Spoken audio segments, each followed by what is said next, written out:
um, to get started. So please take a seat. I would very much like to welcome you to this session on the on-Earth observation for wetlands inventory assessment and monitoring. My name is Lammert Leidles. I sit on the Ramsar STRP panel and I work for Wetlands International. And there is someone with us today who could do a much better welcoming word than I ever could. So I would like to introduce to you Dr. Musonda Mumba, Secretary General of the Convention on Wetlands.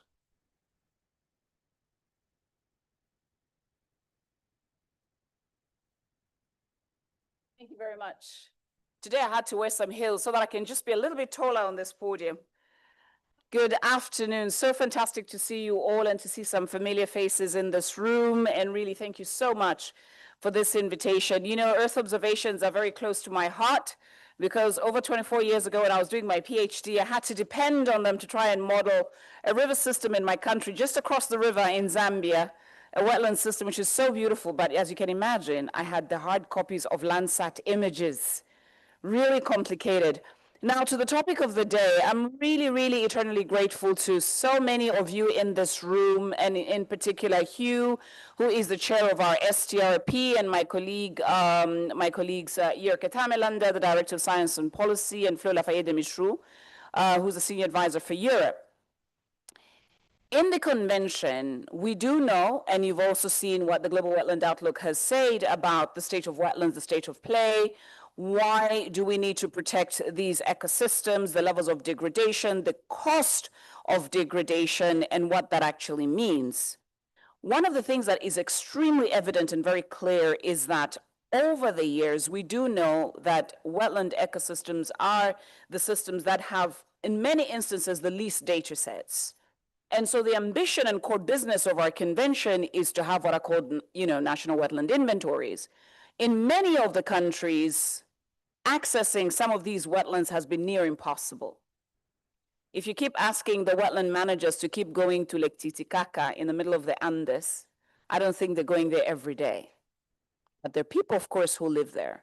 So this element of complementarity and the power of Earth observations is something that us as a convention, and thanks to the Scientific and Technical Review panel, and many of you that sit in the STRP, that we've had to really try and amplify. We've had some informal relations with many of the Earth observation institutions, but the good news is that we've formalized a lot of these relations, including having signed a memorandum of intent with the European Space Agency, which I'm excited about because that happened in June. And what does that mean? That means that we can have the credibility and also permission from our contracting parties to work very closely and provide information. JAXA, we're just about to finalize that as well, and many others across the world. Space agencies matter because having a view, eyes from above, makes a massive difference. And why is that so important? For many countries, these wetland ecosystems are sources of water. These wetland ecosystems are where a lot of species, tourism is happening, and a lot of developmental activities are also happening. So we need to also have a sense of what is the state of play with the complementarity from Earth observations. What I find extremely exciting is also that we are working very closely, and thanks to the leadership of Hugh, with GEO on the Geo Wetlands Initiative. I'm super excited because we would love to give the contracting parties a product to say, this is what your site has looked like over time, a time series. Some months ago, I had the opportunity of even speaking with the Brazilian government when I said, look, because of Copernicus and the imagery that we saw, we can tell that our convention's largest Ramsar site in the world, the Rio Negro in Brazil, has had a massive drought. But that gave us a time series. But it's had the worst drought in a very long time. And here we are, and thanks, we've got Fernando, who's the Nat Geo explorer and very soon to be a wetland voice for the convention, who's been working in the Amazon from Colombia. And of course, he was telling me, what is the manifestation of climate change and the warming of the waters of the Amazon? The deaths of the pink dolphins. So you begin to complement the ground truthing and they're above earth, what exactly is happening and what is the story? And that also informs governments to be able to have as a tool, decision-making tool mechanism. So I'm really excited to be here, and I look forward to listening in to the conversations and really hearing from you on how best we can work together, collaborate, and also explore other opportunities. Thank you so much.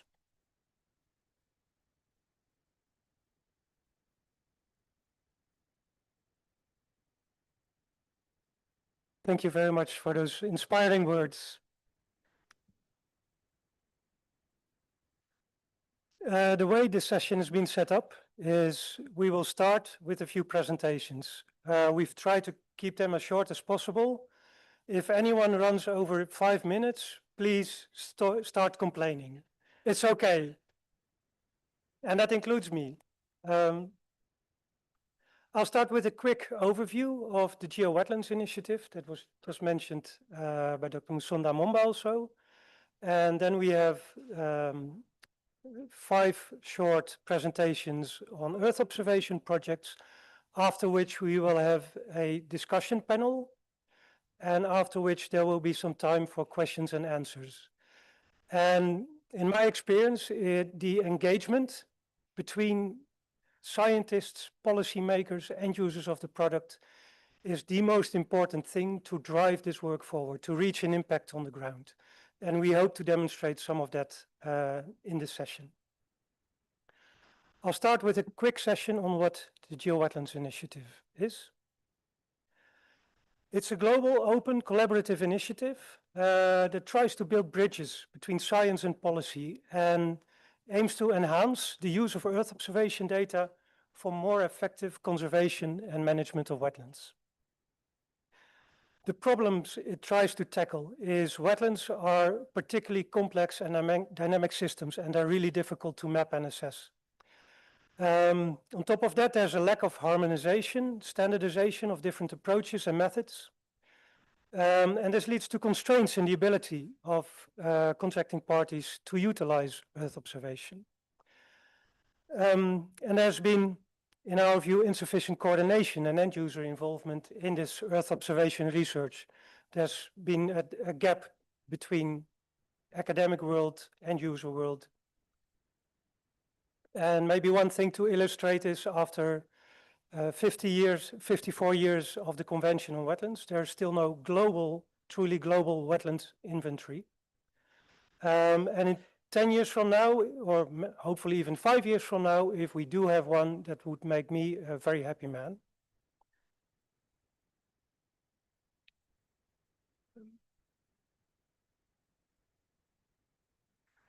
The way we try to tackle these problems is to harmonize and standardize methods and tools, through targeted improvement of science and research to really see where the gaps are, where do we get substandard products and results, facilitate access and use of data, and increase capacity for wetlands inventory, assessment, and monitoring in close collaboration with the Convention on Wetlands. The relation to convention processes, Geo-Wetlands was founded in 2017, had a tumultuous journey. I will spare you those details. At STRP 25, we decided to breathe new life into it. It went through Standing Committee 63, another STRP meeting with an Earth Observation Consultation Day, SC 64, and now we are here, all of us, at COP15. Makes me very proud. We've tried to align it to needs from the Convention and also broader needs for wetlands conservation and management. It operates under the umbrella of the Convention. So the chair of the Scientific and Technical Review Panel is the focal point for the group on Earth observations. In this context, we focus on wetlands inventory assessment and monitoring, as well as capacity building and the support mechanism for wetlands inventories, which for those of you who have visited the National Wetlands Inventories session last evening, will know there's freshly published guidance on that. So with this, I see no complaints yet, so that means I get below 5 minutes. I would like to call you to engage with us. Don't be afraid. We are a bit tech nerds, at least I am. Don't want to speak for the other guys. We don't bite, and we try our very best to speak normal human language. GeoWetlands formally starts in 2026. You can find us already at geowetlands.org, and it's my email address, and I can point you to the right people. Thank you very much.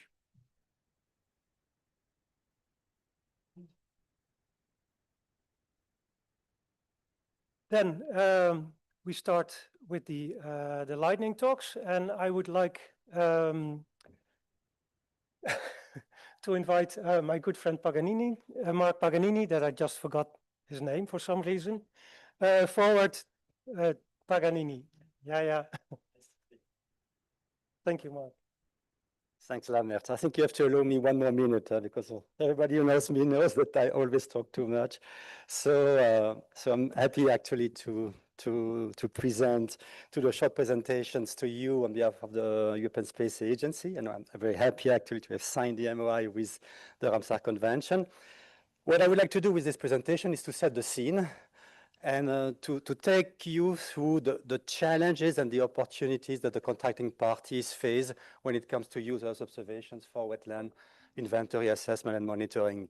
And we all know, I mean, we've been hearing many times during these last days that wetlands are really critical, they are valuable, but they are vulnerable, but they are under mapped, they are under monitored, they are under protected. And what we want to discuss with you today with the presentation and the panels after is that how can Earth observations help to address these issues? Of course, EO cannot address it alone, but it's a part of the solutions.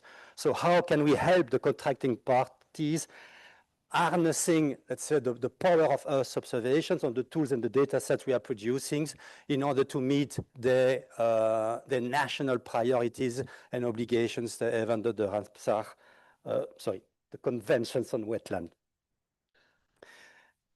I had this slide. This is why I need one more minute. I had this slide because yesterday I saw a very nice slide from Flor on the diversity of wetland ecosystems.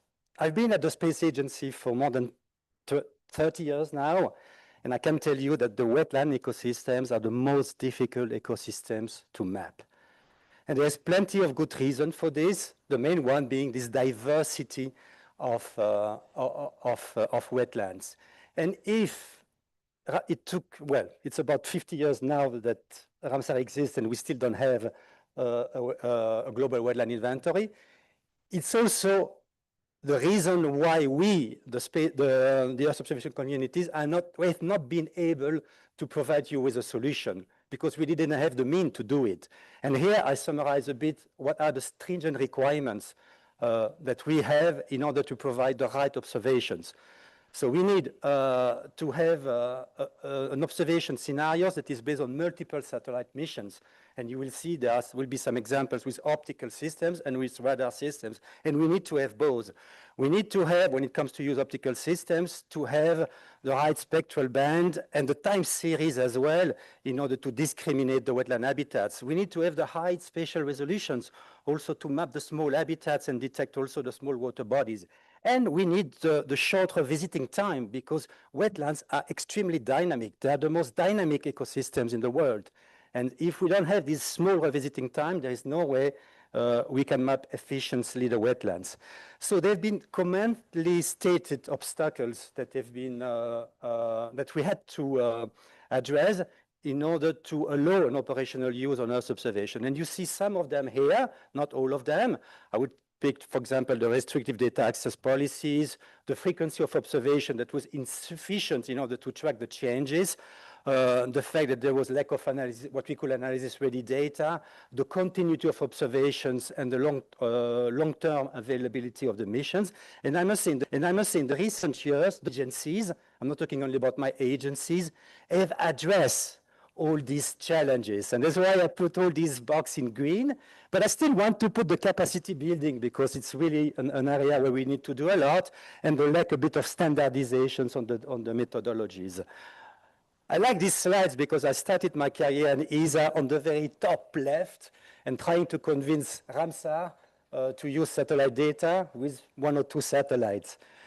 There's been a tremendous and amazing evolutions in the number of satellites assets in the last 20 years, moving from a couple of satellites in the 90s to tens of satellites that are in operations and in development. And this is only the ESA point of view. So we should add also the satellite from JAXA, from NASA, from USGS, from the other space agencies. And I bring your attention to the middle one, the Copernicus, because Copernicus has been the most ambitious program that has been put in place by Europe with, I think, over 10 billions of budget so far to provide these observations. And it's about long-term availability. So what you have today, you will have it in 5 years, in 10 years from now. That's about universal access. That's about free access as well and global coverage. And this is really important, and we're already preparing for the next generations as well, and additional satellites that are not yet available in the current fleet of satellites. But what we need to do now is mobilize this data revolution for the benefits of all the Ramsar contracting parties, leaving no country behind. And we have a lot of challenges because it's great to have all this data, but this is huge of data. We're talking about petabytes of data. And for countries, especially countries having very large countries, that's a major issue. So it's not only about building on the satellite data streams, it's also building on the technology. So making use of the advance in the computing resources. We need to go to the cloud. There is no other solution. We need to go to the cloud, and that's where the data is available. And we need to also make use of the advances in information technology and especially artificial intelligence, because we need to process so much data. So today we are going to discuss a lot about inventory. You will see from the next presentations, but we can use Earth observation for different areas of wetland monitoring assessment. I want just to bring your attention, of course, to understand also the pressures on the wetlands, to understand the variations in the intra and inter-annual variations on the water tables. The water quality is also important, and it's also something we can do. The hydrology, we can support also the conservation of wetlands, the restorations. So there's many of applications. We are not going to cover everything today, but definitely is something that we will address in geo-wetlands. But talking about inventory, and this is again something we've been discussing for long with Flor, we need to have a sort of consistent approach. So having, let's say, the tools that the data sets and the tools that we provide at global level, at national level, at site level must be consistent. And this is what I want to show with these slides. Since I don't have much time, I'm not going to go into the details. You will hear a lot about global data sets, but these global data sets, of course, and this was stressed by Flor yesterday, might not have the accuracy or the class details that is required for national inventory, or even more for wetland sites. But they can help to start your wetland inventory. So it's a cost-effective baseline for national wetland inventories. And then we can, in the tier 2, which is the national wetland inventories, retrain the model with your data, with your national data. And when we go to the Ramsar sites, we can even use the ground data in that case, because you know your sites, and you can again better retrain the models. And that's what AI allows. So you see, this consistency from global to national to local is very important. So this is my last slide. This is the activity that we are doing in ESA, in an ESA-funded project, which is called Earth Observation for Wetland Inventory. And what we want to do with this is very simple. It's empower the contracting parties of the Ramsar, of the conventional wetlands, with the tools to do the national wetland inventories. And for this, we want to develop scalable solutions to automatically map the wetland extents and disaggregate this by wetland types. So this is going really to the wetland habitats. And the changes, we should never forget, because it's all about changes at the end. And this is, it's already difficult to map wetlands, but it's even more difficult to map the changes in wetlands. And here, and I finish with this, these tools will be made available free and open source, because I think it's very important that everything we do today in geo-wetland will be made available at no cost for the contracting parties. And I stop here. Thank you.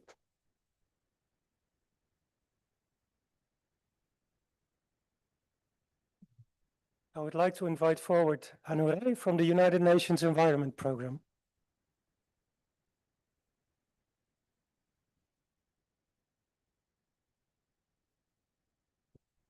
I'm a bit short. Good afternoon, everyone. I'm a little bit short, so I'll have to adjust it a bit. Good afternoon, everyone. I'm Anouray from the United Nations Environment Programme, and I'm part of the Young Talent Pipeline. Today, I'll be presenting on Global Wetland Watch, which is a new system for globally mapping and monitoring changes to wetland ecosystems. So as has been reiterated again and again in this COP, that wetlands are being lost at an alarming rate. But there's also a demand from the UN member states to fulfill the national and global data set regarding the changes in wetland ecosystems and to support them in monitoring and reporting across different MEAs and SDGs. But the current data sets that we have are lacking in terms of either temporal and or spatial scale. That is why Global Wetland Watch is envisioned as our solution and a new initiative to fulfill this critical data gap.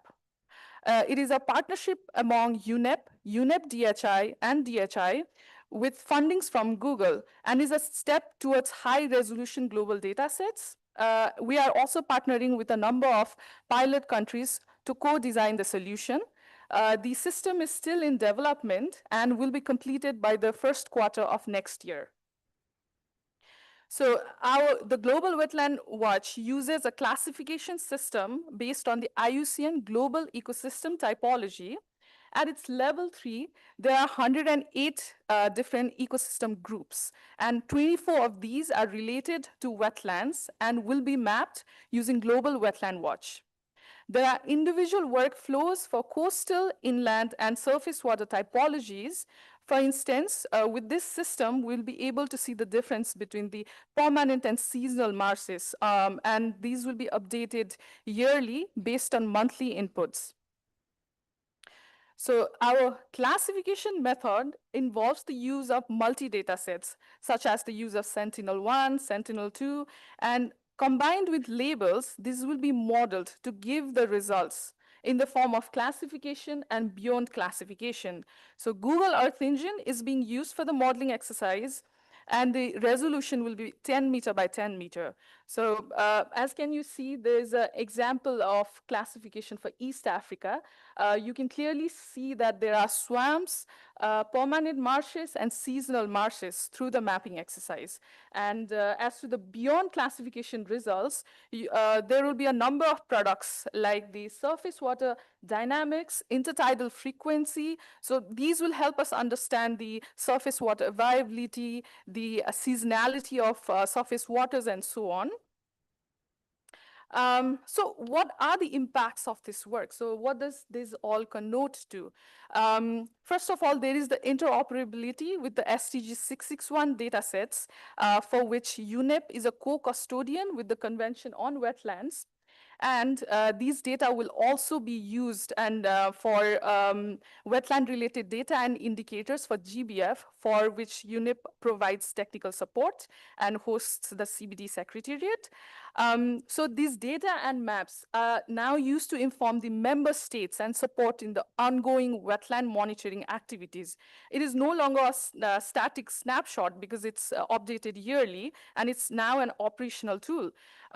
So these data now helps in the integrated planning of freshwater ecosystem management with the national planning processes such as the inventories, NBSAPs, NAPs, NDCs in coordination with the United Nations country teams. Now, the data has become a tool for targeted intervention, and it is not just a passive reporting. Earlier this year, we also had workshops in South Africa, and the outputs for which will be used in the national planning processes.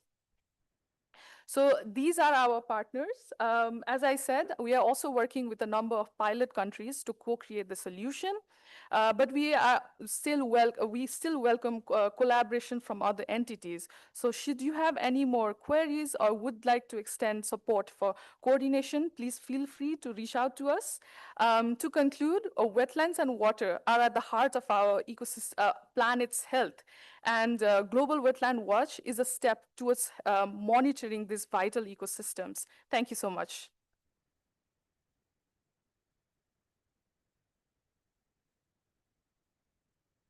I'd like to call forward Anke Rosenquist from JAXA. I have to lower or higher this one a little bit. Okay, I hope that you can see me. So my name is Anke Rosenquist, and I'm representing the Japanese Space Agency, JAXA. And I'll probably more of the tech nerds here in this gathering here. I'll show you 2 examples of projects where we are developing in that we see as contributions to the GeoWetlands initiative, and you have our partners there. Just as a background, I'd like to recall the STRP, Earth Observation Consultation Note, that was presented at the 64th Standing Committee meeting, basically highlighting just a few points that there is a general absence of comprehensive data on wetland extent, on wetland boundaries, smaller wetlands, and then forest-covered wetlands. And the forest-covered wetlands is something that I would like to show a little bit here for you. Just a little bit of tech things. So what we're doing here, this is an example from the central Amazon basin where we are mapping inundation extent over time. And on the left side, you have a mosaic of ALOS pulsar ScanSAR data. So it's a long wavelength radar from the Japanese Space Agency. This is during the low water. So what you see, the gray areas are non-flooded forest. The black areas are open water. And the small white patches that you see, that is actually inundated forest. So this is what the Amazon basin looks like during the low water season, which occurs around September, November. And if I just switch to the high water season, which occurs in April, May, all those light areas that you see here, they are actually inundated wetlands, Igapo and Varsia wetlands, where you actually have water standing below the forest canopy. So with the long wavelength that we have on the ALOS 2 radar, we can actually penetrate through the forest canopy, and we get a very strong radar reflection on the water surface, and that appears as very bright reflection in the data. So the next step here is to apply a classifier. So we use a classifier that we call RADWET, which is developed by the gentleman Greg Oakes sitting here in the audience. So basically what you see here, the dark green, that is forest, non-flooded forest, the light blue, that is flooded forest, and the dark blue, that is open water. So having applied this classifier, we can do that on a time series of data. So this shows you that is not supposed to happen. That was very quick. Anyway, well, basically, maybe this is a way to speed me up, I think. Yeah. Yeah. Anyway, so basically, each of these represent a time slice of 1 month of data, and you can see that it shows the inundation extent of the Amazon basin at different times of the year. So then what we do is that we put these time slices together into a single image for each year, and that will give us this color image. And each color here represents the duration of flooding. See if I zoom in a little bit here. So each color here represents the duration of flooding. So the warmer the color, the longer that area has been inundated, in this case during the year 2023. So, and then we also have a time series of data over, we actually have it over 10 years. I show you 4 years here, from 2021 to 2024, and you can see that there are different colors here, and they indicate different duration of flooding between the different years. And this is exactly what Dr. Mumba was mentioning. You can see here that over the years here, from 21 to 24, the colors get colder. So it really shows how the Amazon basin has kind of suffered these serious droughts these past 3 years. And 2025 is the same as 2024. So this is a very powerful tool to look at both changes within the basin, within a year, as well as over the years when you have the time series. Yep. Next step is to continue to do this work over other tropical forested areas in the South America, in Africa, and in Southeast Asia. And then final 2 slides, I'd also like to mention the TropWet project, where we're mapping inundation extent across the Sahel over a 10-year basis. And these are basically forested wetlands, and here we use Landsat optical data and Sentinel-2 optical data to map these. And the last slide is an example from the Sud wetlands, where you can see the different extent of flooding in the 5-year period between 2014 to 2018 on the left, and in 2019 to 2023 on the right side. So basically, both these projects, they use the fact that you have a dense time series of data that you can use to map the extent and the dynamics of wetlands at a regional scale. Thank you. Oh, sorry. Yeah, the contribution to the wetlands. So basically, you can see here there are lots of applications of this kind of data sets. Primarily, we hope to support the contracting parties to include forested wetlands in their natural forest or natural wetland inventories, and a host of other applications too. Thank you.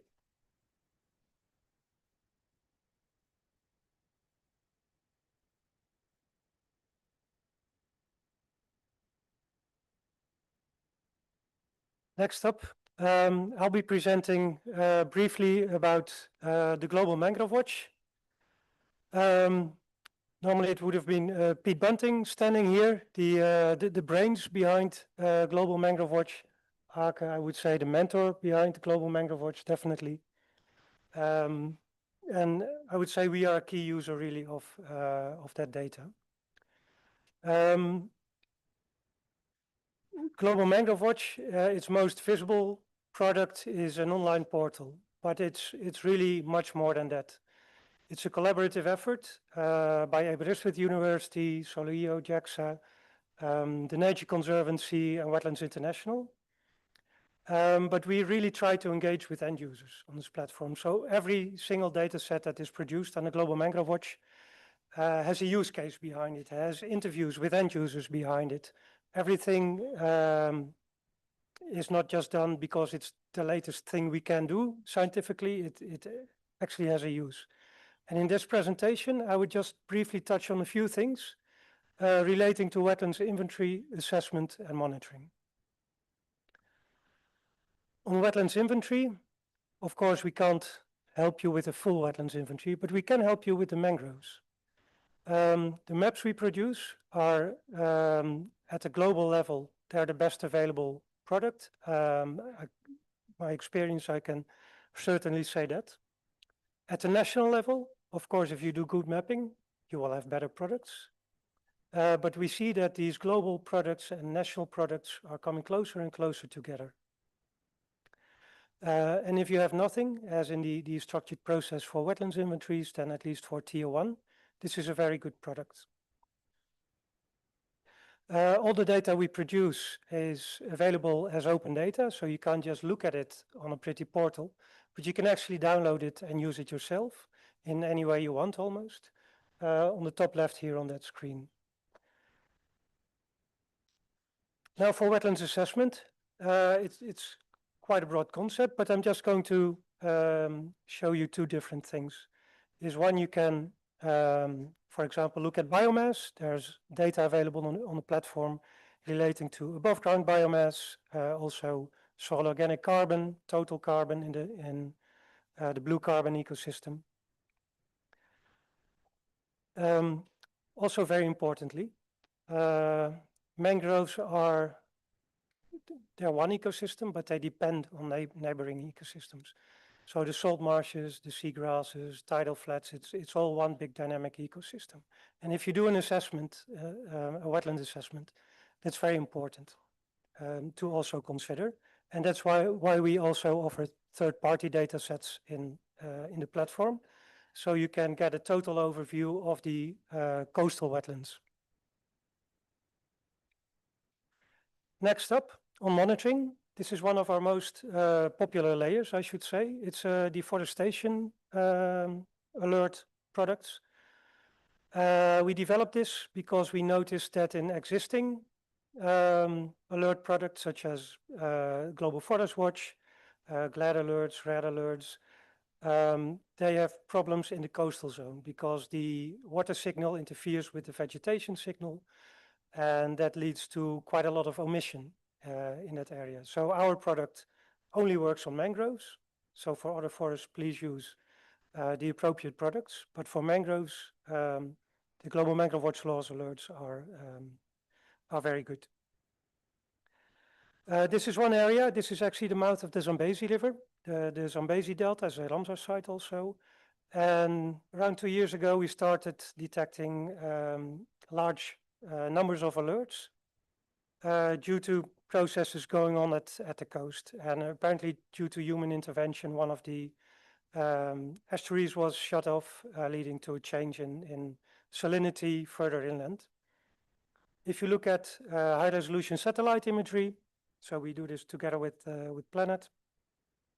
This is the image in 2020, before the event happened, and this is what it looked like last month. And you see that brown blob in the middle. I'll flip back and forth a bit, and you really see that that's the area that was lost. With regards to national data also, Global Mangrove Watch creates products that are globally consistent. And at the national level, you have to take into account national policies, all kinds of things. So what we also offer is a national dashboard that we use to show national data in the context also of Global Mangrove Watch and other ecosystems. A few examples of other outputs, things we do in Global Mangrove Watch, user training. This was in Indonesia. With 45, 50 people present, flagship reports such as the state of the world's mangroves, regional reports, really zooming into areas and using many other data sources to complement our data, and policy briefs such as this last one that was released at the previous COP. Finally, there's quite a big update coming in a few months, version 4 of Global Mangrove Watch, which extends the time series back to 1990 and forward to 2024. So current data is from 96 until 2020 with a few quite big data gaps in between. But all those gaps have been filled, and the accuracy of the product seen a big improvement. That was it. Thank you very much.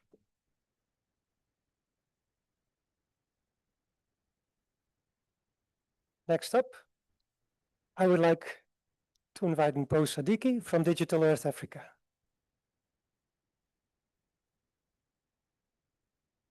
Thank you. I apologize if you can't see me. I promise I am behind here.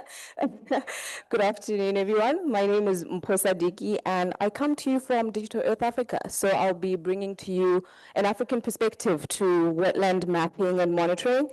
And just bear in mind as I speak that this is very important because if you attended the site event we had yesterday, I highlighted that African countries are struggling with wetland inventorying. And we see this because I did a review of all the national reports that African countries submitted to the Ramsar Convention, and only 67% highlighted that they have in a wetland inventory, but they don't actually give the extents or the types. And we also see that only about 8 countries have indicated that the inventory was created somewhere between 2013 and 2022. So the continent is dealing with an issue of limited and also outdated national wetland inventories. And Digital Earth Africa is hoping with our technology will be able to assist African countries deal with this issue. So Digital Earth Africa is a Pan-African organization that aims to democratize the use of Earth observation on the continent, and we hope to do so by providing free, demand-driven, and co-designed datasets that have continental coverage, but also are locally relevant. And we also have a cloud infrastructure that comes along with it, decision-ready tools that help anyone on the continent map and update their wetlands without that local IT burden and the cost that we usually associate with the use of Earth observation, especially at a national scale. And along with that, we have capacity building and training modules to make sure that we actually build the capacity of the countries and they take ownership of looking at their own wetlands. The first thing I would like to highlight is the Water Bodies Monitoring Service. This is a very great service that Digital Earth Africa has created. It identifies over 700,000 unique across Africa, incorporating 40 years of satellite observations. So this includes lakes, ponds, man-made reservoirs, wetlands, and sometimes segments of rivers. And we update this weekly, and the service looks at mapping persistent and seasonal water bodies and changes in the surface area of each of these water bodies over time. So for countries that don't have a clear picture of their water bodies, this is an already existing product that you can use to have an idea of your open water bodies, how they're doing, how they're changing over time, and actually help you report for SDG 6.6.1, and also sometimes look at specific Ramsar sites. But for countries that want to look at Tier 2 and Tier 3, which is the National Wetland Inventory and Ramsar site monitoring, we do have tools for that. And the first one is the wetland mapping workflow, which we have developed to leverage the Digital Earth Africa Data Cube. So using data from the European Space Agency, from JAXA, some of the products that we've created ourselves to develop a set of notebooks that countries can take up and actually map their wetlands. But if you're interested in Ramsar site monitoring, we have tools such as the Wetland Insight, which uses analysis-ready landsat data, including one of our product, which we call the Water Observation from Space, and fractional cover to track seasonal, long-term wetland changes at individual sites. But you're not restricted to that. Due to the power of the platform, you can tailor your own products. So you're welcome to create your own tools that will help you with your reporting needs. And now just to give you a little bit more detail on this flexible wetland mapping workflow, it's of course built on the open data cube infrastructure that Digital Earth Africa has, and it's a scalable solution that will help you identify, delineate, and classify wetland extents and types. But the important part is we want nations to integrate national data and field observations in addition to the use of Earth observation. And we're hoping that this will help nations take ownership of their wetland inventory. Countries will be in charge of when to create their wetland inventories, what to include in their inventories, and what to actually classify in their inventories. And we'll take them from a static inventory that you can only update every other decade to living inventories that you can update almost yearly and track seasonal and long-term changes in your wetlands. So with this product or with this workflow, we're hoping that countries, African countries that are interested will reach out to us and will actually help you use it to get started with the use of Earth observation to create your initial wetland inventory. That is all for me. Thank you.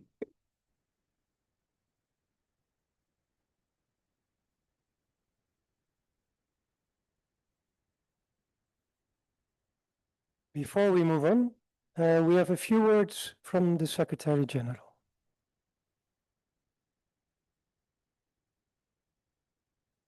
If I may, can you hear me? Brilliant. Thank you so much. Thank you so much. Really, I want to thank you for this for these presentations. They're extremely important and absolutely relevant. Now, I'll just explain very quickly on how all of this kind of works for us, even in the Secretariat. I've got several regional senior advisors who are responsible for the regions, working with all our 172 countries. And I also have to visit some countries and then explain, okay, this is what's happening. This also gives me an idea of what is it that I can actually present to a country or to a region. So I'll give you an example. The Sahel. There's already a conversation around the Sahel. There's been a conversation about the Great Green Wall. There's been a conversation about many other issues. And what we've been struggling, particularly from multilateral environmental agreement, is the fragmentation of information. So how do we share this? And which is why, for me, we put the wetlands at the center. I can be able to say to UNCCD, which is the custodian of the issue that is related to the Sahel, together with FAO, and say there is tropic wet, trop wet. Let's work with JAXA and others to really understand what the state of play is and superimpose the data sets and see how we can advise countries on how to make a decision, either for the Inner Niger Delta, which is a Ramsar site, et cetera, et cetera. I want to talk about the mangroves, which is an important one, because you know that in 2004, when we had the tsunami, a lot of countries and a lot of communities suffered and people died. And one of the places that was wiped down completely was Banda Aceh in Indonesia. Tragic. And when I asked President Widodo what happened in Banda Aceh, he said, we just didn't have the barrier. We did not have the protective barrier, which are mangrove systems. So when we see this data, what we're also not realizing is that the presence of this data also informs another cluster of information on disaster risk management, also informs on early warning systems. I did a lot of work in Mozambique on Maromeo.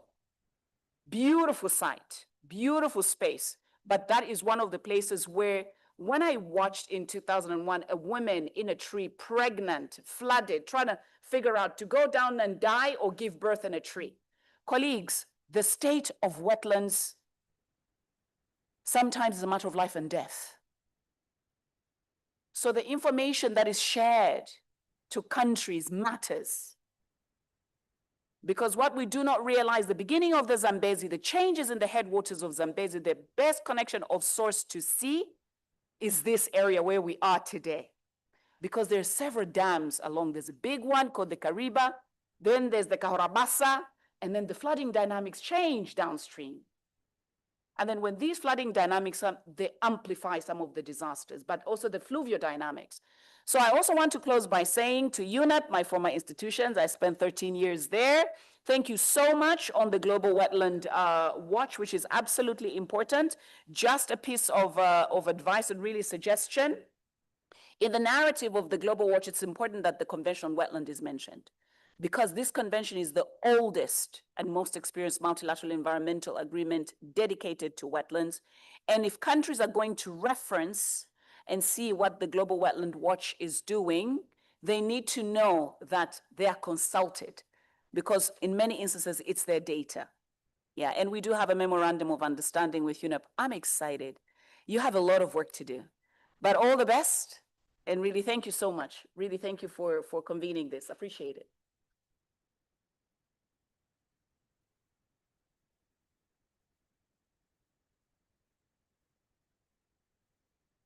Now we are going to make a small change. I'd like to invite the speakers to take a seat in the audience. And I would like to invite the panel members to come forward for a short discussion.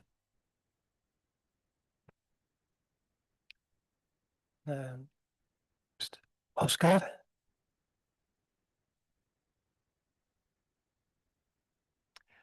This session will be moderated by my colleague Francesca Antonelli, because she speaks a lot better Spanish than I do. So there will be a mixed English-Spanish session. Yeah. Thank you. I'll take a seat as well. Thank you, Lambert. I was very concerned about not being tall enough to see you, and in fact, I struggle a bit. Anyway, so I have the pleasure to moderate this session.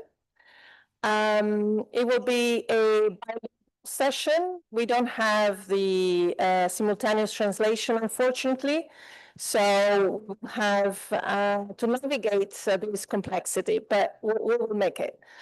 What to hear is a snapshot of the tremendous experience that is out there on wetlands mapping. In these days, anytime I cross path with somebody, some delegates, in one way or another, they are dealing with mapping wetlands, right? So this is definitely a fascinating topic, absolutely crucial for our mission of conserving wetlands. And we have a panel that is going to tell us a bit about their own experience. So thank you for being with us today, all of you. And we start with Dr. Flora Lafayette-Michaud, which is Senior Advisor for Europe at the Ramsar Secretariat and in charge of the National Wetland Inventories work of the Secretariat.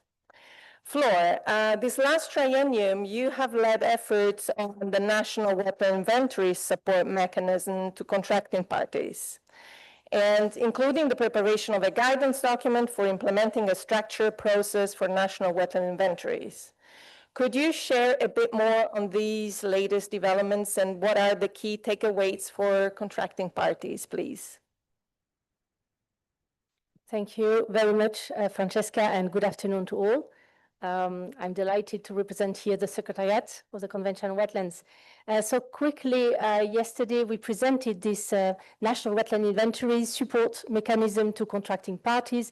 This was requested at the 62nd meeting of the Standing Committee for a more programmatic approach, and some updates were provided at the 63rd and 64th Standing Committee meetings. And so globally, there are 4 pillars. One is about capacity building, and I will come back quickly to it. One is about guidance documents being provided. One is about direct implementation, and finally, resource mobilization. And I would like here to really thank governments of Norway, Belgium and Switzerland, as well as the UN Office for Sustainable Development for the support to this work. Key takeaways and latest developments.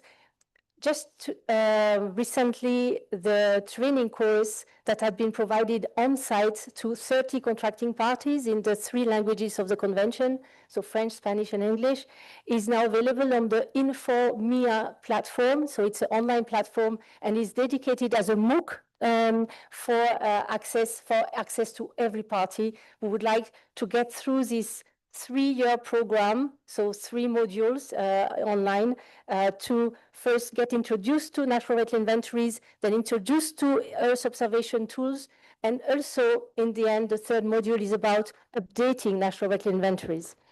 And another development is this guidance document on a structured process for national wetland inventory. And maybe quickly, a few takeaways of that notion of a structured process.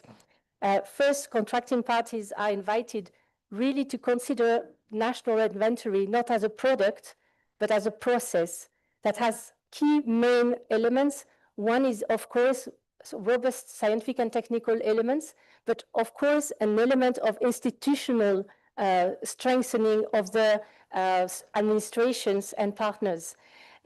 Second, there are also, in line with this institutional element, they really should have a clear idea of what are the key data collectors that are available in their country, but also the data users.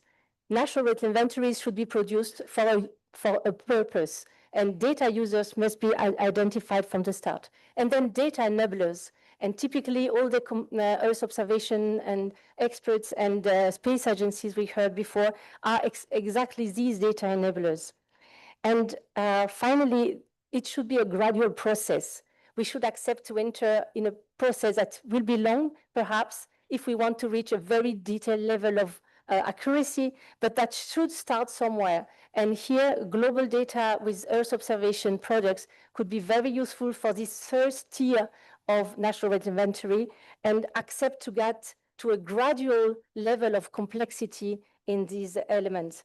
And finally, data management protocols.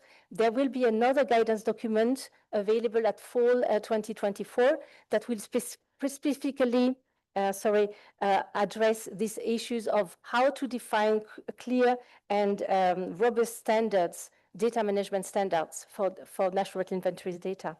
Thank you.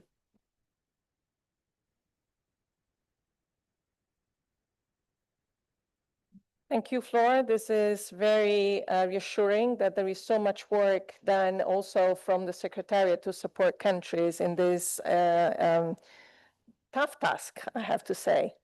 Next panelist is Anis Gelmani, coordinator of the Mediterranean Wetlands Observatory. And this is a question for you, Anis. The Mediterranean Wetlands Observatory has supported the Mediterranean Wetlands Regional Ramsar Initiative for many years. And as a result, it is one of the most data-rich regions within the convention.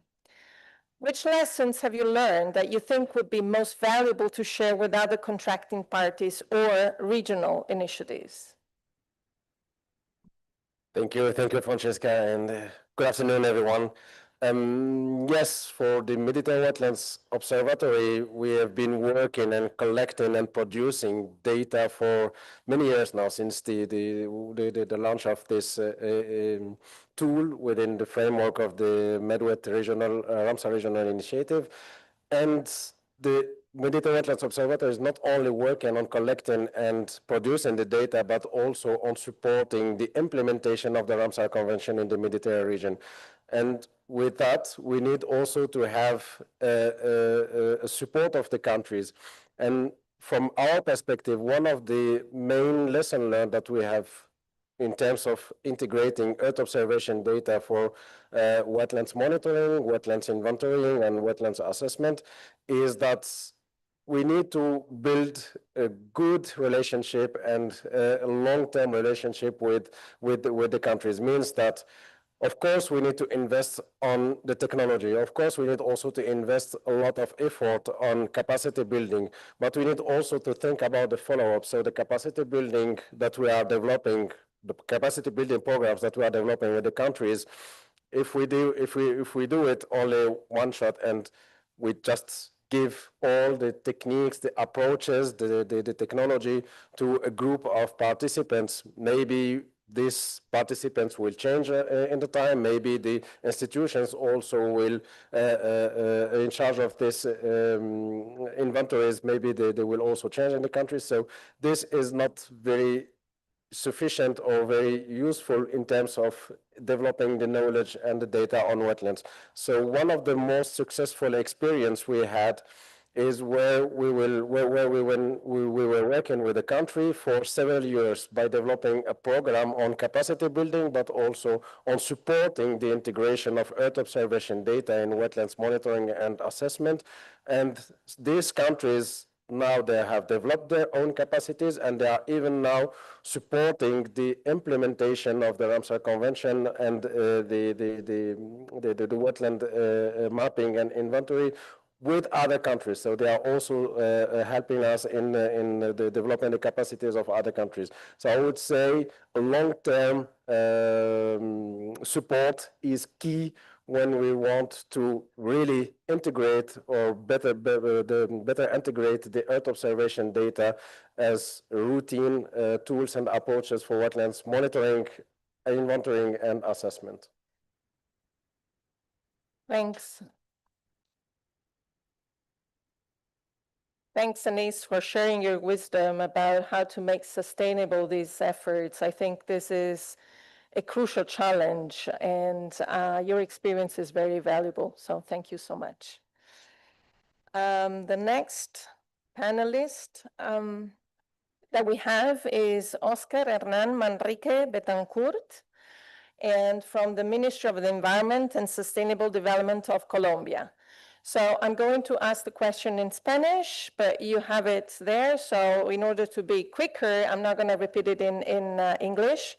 And the answer will be in Spanish, and then we'll hear a little summary in English. Bear with us with this challenge.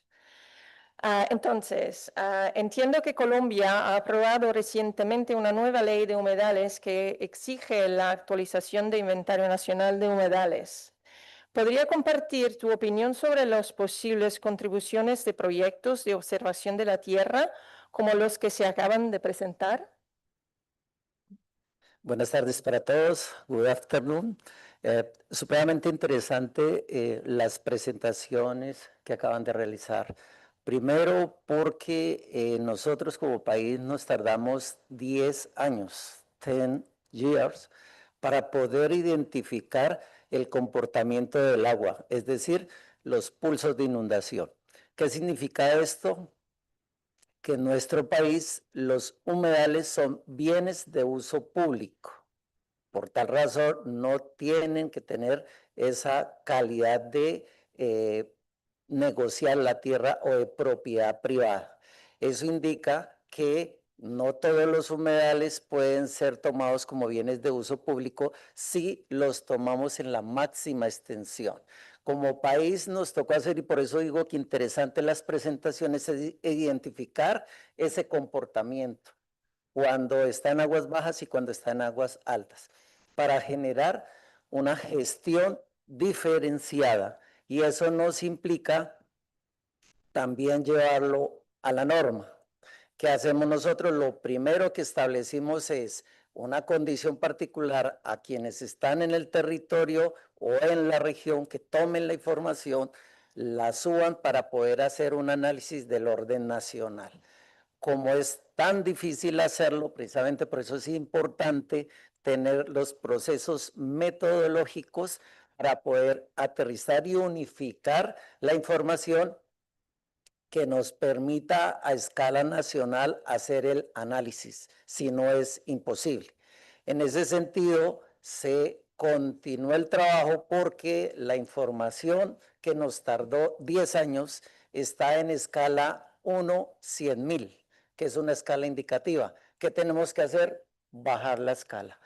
Eso se hace a través de una gestión que duró más de 2 años con todo el poder legislativo para que se convirtiera en una ley que salió ahorita el pasado 11 de julio, fue sancionada la ley con el número 2478 de 2025, en la que establece la ley de humedales para la protección, conservación y restauración de los humedales en Colombia. ¿Qué pide esta ley? ¿Quieres? ¿Termino? No, no te leí. Es que 3 minutos y ya. Con esta ley tiene un mandato claro y es, hay que hacer el inventario y hay que hacerlo bajo unos parámetros y una metodología estandarizada. Hay que hacer monitoreo, hay que hacer restauración, pero bajo una línea específica y homogénea que nos permita como país analizarlo desde una visión un poco más amplia y tomar decisiones en el marco de esa información. Por eso es que es súper importante lo que ustedes nos acaban de dar en términos de el tipo de información que se está colectando para la toma de decisión. Y pues por eso es súper interesante el que haya un proceso de articulación, armonización, para que todos estos procesos los podamos estandarizar, podamos tomar información, llevarlo a nuestro país y poder generar esas actuaciones que estamos esperando. Gracias.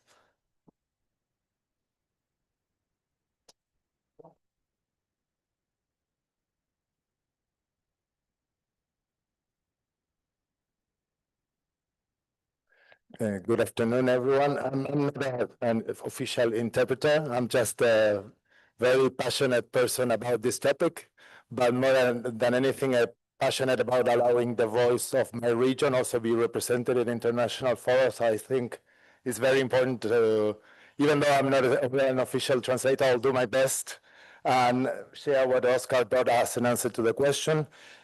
He mentioned that these tools are very interesting, and the presentations on Earth observation are amazing. First, because it took Colombia and the technical team about 10 years to understand and map how wetlands flows move in Colombia.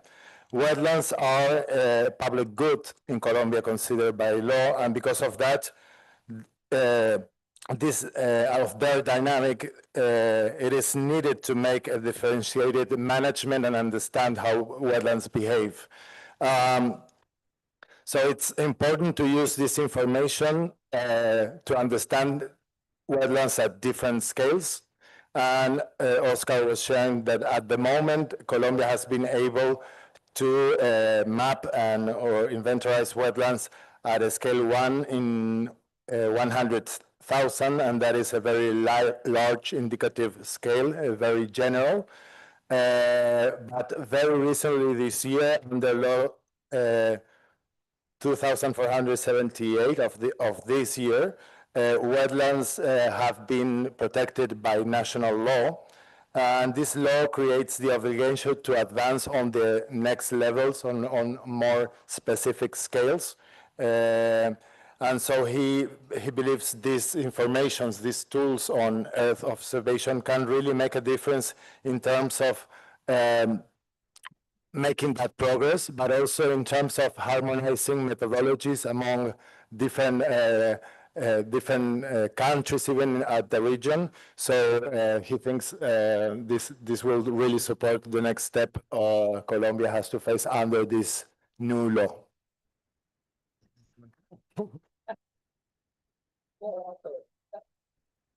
Thank you, Gastón. Well done.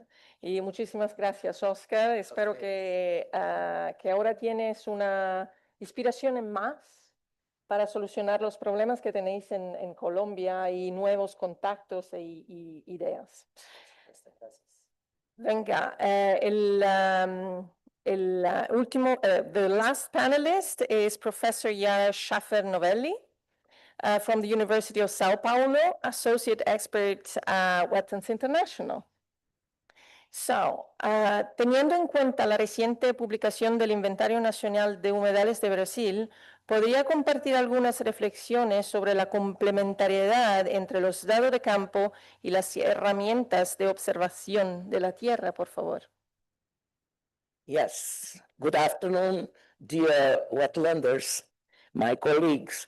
But I would like to start with the first observations of coastal areas, like the General Nearchus, who sailed with Admiral Alexander the Great through the Indus Delta, and for the first time they saw a mangrove tree, the red mangrove tree growing in a muddy coastal area with salty water.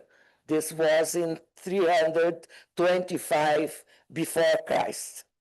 Then it's take a long time ago and much earlier than our Ramsar Convention in 1971. Then 100 years passed away, and the naturalists came to describe the different landscapes in inland waters, and my term is coastal waters, in the more distant environments. Then came the Landsats, the satellites, drones, and now we have the LiDAR with drones. A lot of metadata accumulated, and this type of looking teledetection of what we have on our coastline. What we have about our observation is we appreciate our landscapes with this eyes. And when they are using satellites, drones and other equipments, they have an artificial eye. And then this data from artificial eyes must be turned around through different factors of correction. And this is not a real thing that they are seeing like our eyes. This is a red flag. Then we need to correct those data. And what is a good system to correct this data is the ground truth data. The register that we have from our ground truth, our field work. But our spatial scale is not the same. It's a lot of different spatial. And then the whole looks to our landscapes at the coastal areas, they use different colors, patterns, little particles, the different modes. Yes, thank you. And then they, at the final that they have, they have a filter. They are filtering what they saw with all this the diagrammatic or the didactic things they need. Then you always still need the ground truth data. But we have with ground truth data and those optical data a very good partnership, because if we work with them and they work with us, we can go very far. But we have for these environments, like coastal areas, some red flags. We have with salty water, we have twice a day the tidals. We have the problems with reflection of the light from this different surface. We have a mixture of salt water and fresh water. Firstly, in the Amazon region, because we have freshwater environments and salty water, and they don't have a perimeter. They can't be, they are open systems.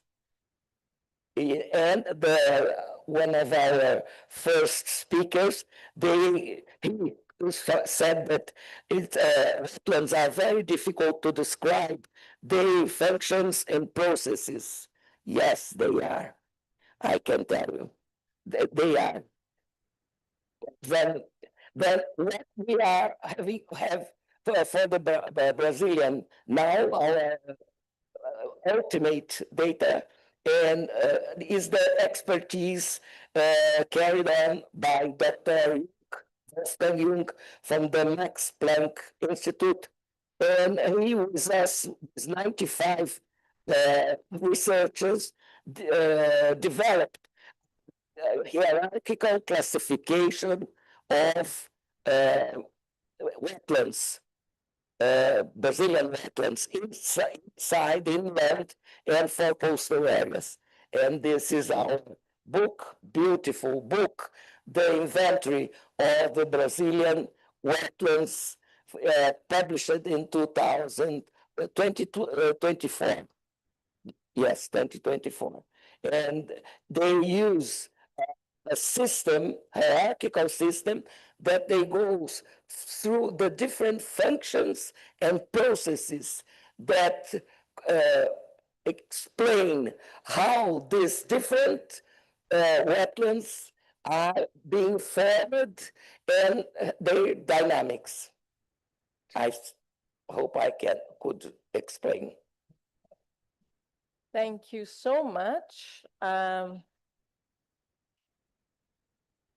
I like very much to close this panel with your words, and I'm gonna take one take-home message, which I like very much, which is to say that machines are not enough to solve our problems. We are still needed, and validation is a crucial step of all this wetlands mapping.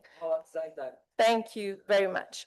So we are going beyond time. Fortunately, apparently is the normal for these side events, but we have a few minutes here for questions, and if there is any question from the audience, we are most welcome to take it and bring it to the panel.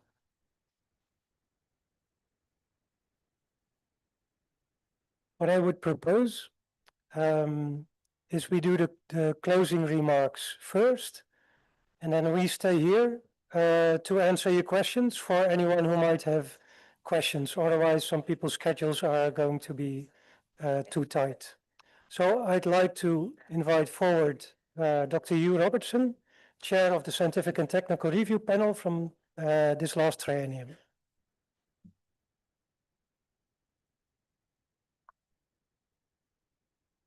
I'm also not tall enough, I don't think. I've got the fun task to not close this event. So we're closing it, but then there's questions and answers. So please do stay around. I mean, my mind during the presentations and the discussions from the panel, I have more than 100 opportunities, I think, for the Geo-Wetlands Initiative as it enters this new phase. There's amazing partnerships that have already been formed. The perspectives from MedWet Observatory, from the Secretariat, from Brazil, from academia, and from the Ministry for Colombia shows the engagement already in so many parts of the world. The presentations from Mark from European Space Agency, Anu from United Nations Environment Programme, Impo from Digital Earth Africa, Ake from JAXA, and also Lamert from Wetlands International on behalf of the Mangrove Process. There's already a huge collaboration in the Geo-Wetlands Initiative, and we also now have funding committed from a contracting party, and I understand resource mobilization may be underway even more at this COP. So if you are a contracting party interested in this initiative, please talk to leaders such as Lamert from Wetlands International. Thank you to the United Kingdom who in COP yesterday announced their commitment to this opportunity. I mean, I'm astounded, I think, about where this is going to potentially go. We see technology taking off around the world faster than we can keep up with it. So all the speakers here, please continue to talk with each other. And anybody in the room who has an idea, this is what COP is about. Please connect with the people here from the space agencies and the practitioners, because we want this Geo-Wetlands Initiative to be a huge success in delivering at those global, regional, and local scales. It's an absolute pleasure to see the Geo-Wetlands Initiative underway, and do stay here in this room to ask questions from those that blow my mind with their expertise and what they can deliver for wetlands. So thank you very much for everyone's attention. It's been a pleasure to be here. Thank you.